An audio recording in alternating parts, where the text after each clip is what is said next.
Principles of systematics module 28।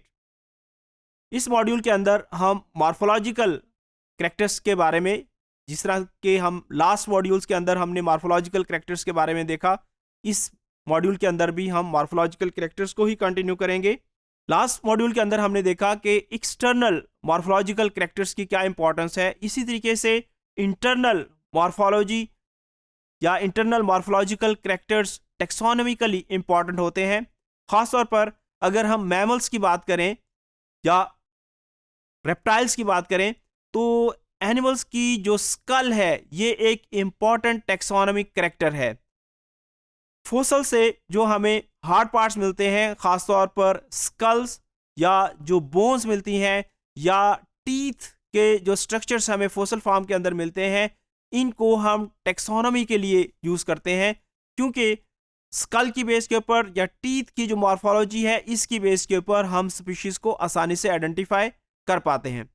इस तस्वीर के अंदर अगर हम देखें तो यहाँ पे 3 डिफरेंट किस्म की स्कल्स दिखाई गई हैं। पहली जो किस्म है एनेस्पिड स्कल, जो कि टर्टल्स के अंदर है।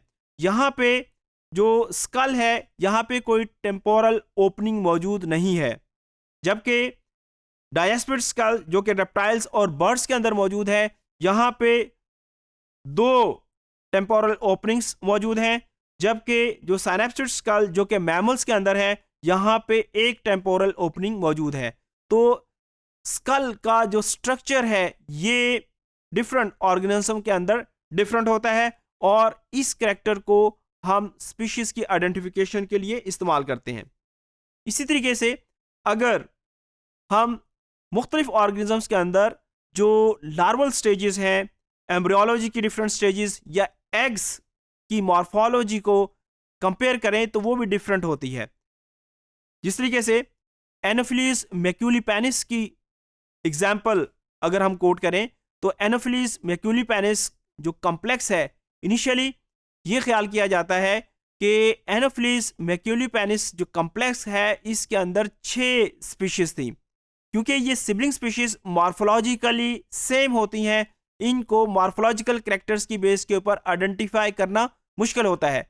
तो इनिशियली इन तमाम स्पीशीज को एक ही स्पीशीज कंसीडर किया जाता था, लेकिन बाद में जब डिटेल स्टडीज की गई तो पता चला कि ये एक स्पीशीज नहीं बल्कि ये तो डिफरेंट स्पीशीज हैं। ये कम से कम 6 स्पीशीज का एक कॉम्प्लेक्स था और इसकी डिस्कवरी के अंदर, इसकी आइडेंटिफिकेशंस के अंदर जो एग स्ट्रक्चर था उसने इंपॉर्टेंट रोल प्ले किया। इसी तरीके से वाइट फ्लाइज जो है इसको उसकी प्यूपा की बेस के ऊपर हम आसानी से आइडेंटिफाई कर सकते हैं। इसी तरीके से बहुत सारी जो एम्ब्रियोलॉजिकल कंडीशंस हैं जिसके अंदर क्लीवेज, ब्लास्टुलेशन, गैस्ट्रुलेशन, ये तमाम स्टेजेस जो है हेल्प करती हैं ऑर्गेनिज्म्स की आइडेंटिफिकेशन के अंदर। इसी तरीके से अगर हम क्रोमोसोम के स्ट्रक्चर की बात करें तो क्रोमोसोम का स्ट्रक्चर और जो नंबर होता है ये भी स्पीशीज स्पेसिफिक होता है। तो इन कैरेक्टर्स को यूज करके एक स्पीशीज को हम आसानी से आइडेंटिफाई कर सकते हैं।